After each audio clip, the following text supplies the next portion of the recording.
किया है। डॉक्टर कारा चौहान ये पोद्दार हॉस्पिटल में कई सालों से कैंसर के ऊपर संशोधन कर रहे हैं और दूसरे हमारे मेहमान हैं डॉक्टर गीता परुलकर, वो भी पोद्दार हॉस्पिटल में ही कार्यरत है। डॉक्टर साहब, मैं आपको ये पूछना चाहता हूं कि आयुर्वेद में कैंसर की व्याख्या कैसी की गई है? शरीर के पेशियों में अनियंत्रित, अमर्यादित और अनावश्यक मांसपेशियों की हानिकारक वृद्धि होती है, इसे कैंसर कहा जाता है। और आयुर्वेद में इसे अर्बुद कहा जाता है, जो ग्रंथि के समान बढ़ती है दिन और वह कठिन होती जाती है। तो गीता जी, प्राचीन शास्त्रों में कैंसर रोग का उल्लेख है क्या? जरूर है। चरक संहिता, सुश्रुत संहिता, भेल संहिता, वंगसेन संहिता, माधव निदान, रसेंद्र सार संग्रह, भाव प्रकाश तथा ऋग्वेद, सामवेद, यजुर्वेद, अथर्ववेद और अन्य अनेक आर्ष ग्रंथों में कैंसर के समान विस्तृत विवरण मिलता है। इसका मतलब ये हुआ कि आयुर्वेदिक प्राचीन शास्त्र है और इस शास्त्र में भी पहले कालों से भी कैंसर का उल्लेख है। तो डॉक्टर साहब, कैंसर की बीमारी किस कारण से होती है? कैंसर होने का यहाँ पर जो कारण बताए गए हैं वो मिथ्या आहार, मिथ्या विहार और असात्म इंद्रिय संयोग, इसके कारण। तो इसमें ऐसा आता है कि अति तीक्ष्ण उष्ण पदार्थों का सेवन करना, तंबाकू, बीड़ी, सिगरेट, इसका अत्यधिक सेवन करना, या इसमें जैसे मांसाहार अधिक प्रमाण में, मद्यपान अधिक प्रमाण में इसका सेवन करना और एक ही रस का बार बार सेवन करने से ही यह कैंसर हो सकता है। उसके बाद जो है आतप सेवन और सिगड़ी का उपयोग, जैसे कश्मीर में ठंडकाले में सिगड़ी का उपयोग करके वहां पर भी इसके लक्षण दिखाई देते हैं। और फिर स्त्री और पुरुषों में जो है धोती और साड़ी कस के बांधने से भी इसके कुछ कारण बन जाते हैं, ऐसा अभी तक मालूम हुआ है। उसके बाद फिर से लकड़ी का भूसा और चमड़ी का भूसा, इसके कारण भी यह कैंसर के कारण बन जाते हैं। इसका मतलब ये हुआ कि कहीं चीजों का अतिरेक करने के बाद कैंसर की बीमारी हो सकती है। तो गीता जी, हमें ये बताइए कि कैंसर आनुवंशिक रोग है क्या? हो सकता है। इस पर हालांकि अभी संशोधन जारी है, इसके लिए अब मैं कुछ ठोस बता नहीं सकती। फिर भी हेरिडिटरी यानी मातृज और पितृज बीजभावों के कारण ये निर्भर होता है और अनुवांशिक आ सकता है। तो ये कैंसर, ये बीमारी किन किन लोगों को हो सकती है? बाल, वृद्ध तथा स्त्री पुरुष दोनों में ये हो सकता है। डॉक्टर साहब, कैंसर कौन कौन से लक्षण होते हैं? कैंसर के कौन कौन से लक्षण होते हैं? कैंसर के प्रमुखतया दो लक्षण विभक्त गए, एक है सार्वदेहिक और दूसरे है स्थानिक। अभी सार्वदेहिक लक्षणों में ऐसा होता है कि जैसे ज्वर के बाद भूख न लगना, अचानक शरीर का वजन घटना, उसके बाद है पीड़ा और हजम न होना, अतिसार और सर्वांग वेदना, इस प्रकार के लक्षण बहुत से दिखाई देते हैं। कभी कभी उल्टी भी हो जाती है, प्यास बहुत लगती है। इसी प्रकार से ये लक्षण जैसे सार्वदेहिक। और स्थानिक में ऐसा होता है कि एक ग्रंथि जैसा गोला होता है और वो कठिन होते जाता है, उसमें से स्राव जो है दुर्गंधित निकलता है और कभी कभी पूय स्राव होता है, कभी कभी रक्त स्राव होता है और उसमें स्पर्श किया गया तो कभी शीत लगेगा, कभी उष्ण स्पर्श लगेगा। तो इसी प्रकार से इन लक्षणों से हमको पता चलता है। और उसमें कभी शुरुआत में तो मंद वेदना होती है, हम उसको दुर्लक्षित करते हैं। उसके बाद जब वो तीव्र पीड़ा जब लगती है तो जांच करके देखा गया तो ऐसा लगता है कि ये कैंसर का ही लक्षण है, लेकिन हमने उसको दुर्लक्षित किया है। गीता जी, कैंसर का मानसिक तनाव से संबंध है क्या? जरूर है। मानसिक तनाव के कारण मेंटल इम्बैलेंस यानी मानसिक असंतुलन होता है, जिसकी वजह से रोगी के औषधि उपचारों में बाधा आ सकती है और फिर सफलता नहीं मिलती। इसका मतलब ये हुआ कि आदमी को कैंसर होने के बाद उसका जो मानसिक इम्बैलेंस कम होने के कारण जो उनका हर दिन काम करना, ऑफिस जाना, इसके ऊपर बाधा आती है। तो डॉक्टर साहब, कैंसर की प्राथमिक अवस्था कैसे जानी जा सकती है? हाँ, कैंसर की प्राथमिक अवस्था तब जानी जा सकती है, समझो कोई एक लक्षण है, जैसे पीड़ा है या उदर में शूल है, किसी प्रकार का अजीर्ण है, तो इसके ऊपर हम सभी प्रकार की चिकित्सा कर लेते हैं, सामुदायिक रूप से भी चिकित्सा कर लेते हैं, लेकिन उसमें कोई परिवर्तन दिखाई देता नहीं है। और फिर हमको ऐसा लगता है कि सामान्य चिकित्सा करने के बाद या अन्य बहुत की चिकित्सा करने के बाद भी इसमें कोई परिवर्तन नहीं, तो हमको शंका आ सकती है कि ये कैंसर का तो लक्षण नहीं है। तो इसलिए शंका दूर करने के लिए तुरंत हम वैद्य की सलाह लेकर इसका निराकरण कर सकते हैं कि कौन से भी शरीर के ऊपर यदि जख्म हो तो भी उसका परीक्षण करना चाहिए। तो गीता जी, कैंसर के कितने प्रकार होते हैं? कैंसर आयुर्वेदिक दृष्टिकोण से 2 प्रकारों में विभाजित है।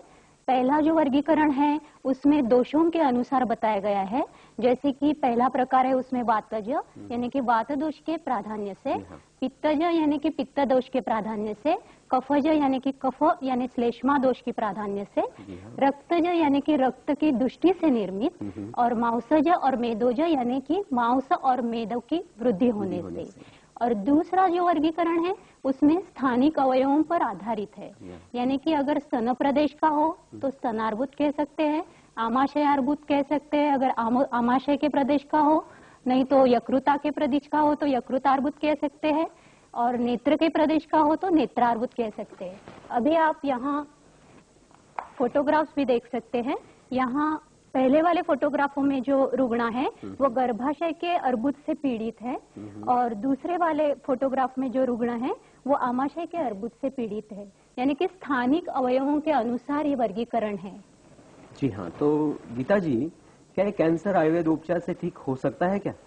प्रथम अवस्था में कैंसर अगर रोगी ने वक्त पे और समय से आहार विहार का और औषधियों का वर्गीकरण किया और उससे अपना नियोजन कर लिया तो उससे कैंसर पर कुछ हद तक नियंत्रण हो सकता है।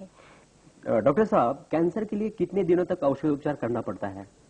हमारे पास जब कैंसर के रुग्ण आते हैं तो शुरू में हम उनको 1 महीने की दवा देते हैं, उसमें उनको काफी आराम मिलता है, लक्षण कम हो जाते हैं, पीड़ा कम हो जाती है, और फिर ऐसे कम से कम 1-6 महीना और ज्यादा से ज्यादा 2 साल तक ये चिकित्सा हमने उनके पास जारी रखी तो उनके लक्षण में बहुत कुछ आराम मिलता है। रोगियों को पहले बहुत कुछ पीड़ा होती थी, वो पीड़ा में भी उसको आराम मिलता है और पहले से उनका जीवन जो है सरलता से वो चला सकते हैं। इसका मतलब रुग्ण आपके पास प्रथम अवस्था में आना चाहिए तो आप इसके ऊपर ट्रीटमेंट कर सकते हैं। तो कैंसर न हो इसका क्या उपाय है गीता जी? जैसा कि मैंने पहले ही बताया कि आहार विहार तथा औषधि उपचारों का योग्य नियंत्रण करने से कैंसर पर नियंत्रण हो सकता है। फिर भी ये बात हुई अगर कैंसर हुआ तो न होने के लिए आप पूछ रहे हैं। हाँ। जैसे धनुर्वात का हम न होने के लिए टीका लगवाते हैं। हाँ। वैसे अगर कैंसर न होने के लिए कुछ उपाय है तो अभी तो संशोधन जारी होने से मैं ऐसा ठोस नहीं बता सकती, फिर भी संशोधन जारी है तो आगे संभावना हो सकती है कि कैंसर का हम अटकाव पूरी तरह से कर सकते हैं। जी हाँ। डॉक्टर साहब, कैंसर के लिए उपद्रव न हो इसके लिए क्या किया जा सकता है? तो पहले तो कैंसर से रुग्ण पीड़ित है किसी भी लक्षणों से, तो उसमें ये ध्यान देना चाहिए कि आहार के ऊपर नियंत्रण करना चाहिए और उसमें समतोल आहार रखना चाहिए जो कि हमको पीड़ा अधिक न हो। जैसे एक पीड़ा है उससे 2, 3, 4 ऐसे पीड़ा न हो।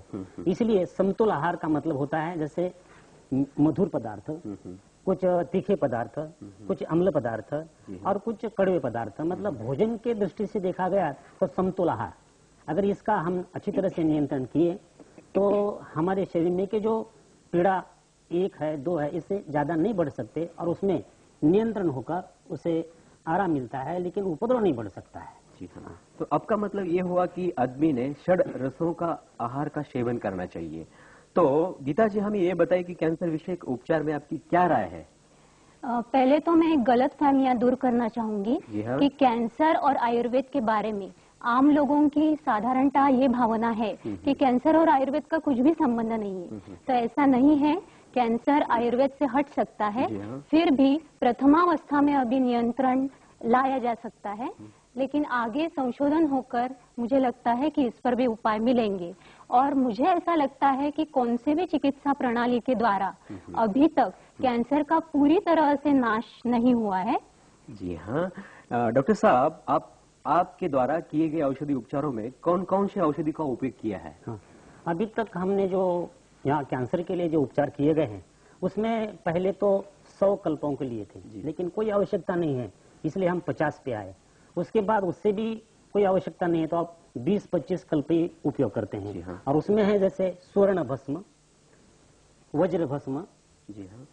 स्वर्ण सूतशेखर, योगेंद्र रस, वात गजांकुश, प्रवाल, कामदुधा और कुछ वनस्पतियों के सार यानी काढ़े और उसके स्वरस, ये अलग अलग व्याधियों के अनुसार उन रुग्णों को देकर उसका अच्छा उपयोग किया है और इससे उनको आराम मिलता है। जी हाँ। तो आयुर्वेद इतना बड़ा शास्त्र है और ये शास्त्र में तो इतने कल्प है, तो आपने तो इतना काम आसान कर दिया है कि इन कल्पों में से जो प्रधान कल्प निकालकर आयुर्वेद के बीमारियों के ऊपर उसका यूज किया है। तो गीता जी, हमें ये बताइए कि कैंसर की लाक्षणिक चिकित्सा किस प्रकार की जा सकती है? लाक्षणिक यानी कि लक्षणों के आधार पर, जैसे कि रोग की चिकित्सा स्थानिक अवयवों के आधार पर भी की जा सकती है। उदाहरणार्थ अगर आमाशय का अर्बुद है तो आमाशय ये स्थान होने के कारण अगर अम्ल पित्त है, उसमें खट्टा ढकार आना, जी मचलना या पूरी तरह से खाना हजम न होना, ऐसे लक्षण हो तो उस लक्षणों के आधार पर चिकित्सा की जा सकती है। उसके साथ साथ आमाशय के अर्बुद को हटाने की चिकित्सा भी करते हैं, यानी कि स्थानिक अवयवों के साथ साथ लाक्षणिक चिकित्सा भी करते हैं। जी हाँ। कैंसर में क्या रहता है कि एक ऐसा ऊपर स्वेलिंग आता है, तो स्वेलिंग के ऊपर कुछ ऐसा कुछ ऐसे वनस्पति है क्या, वो लगा के वो स्वेलिंग कम कर सकते हैं? ऐसे कुछ वनस्पति है? हाँ है, वैसे वनस्पति है। हाँ। जैसे हम उसका हर रोज उपयोग करते हैं, पुनर्नवा स्वरस और कुमारी, ये सब लोगों को पता है। इसका लेपन करने के बाद कोई भी ग्रंथि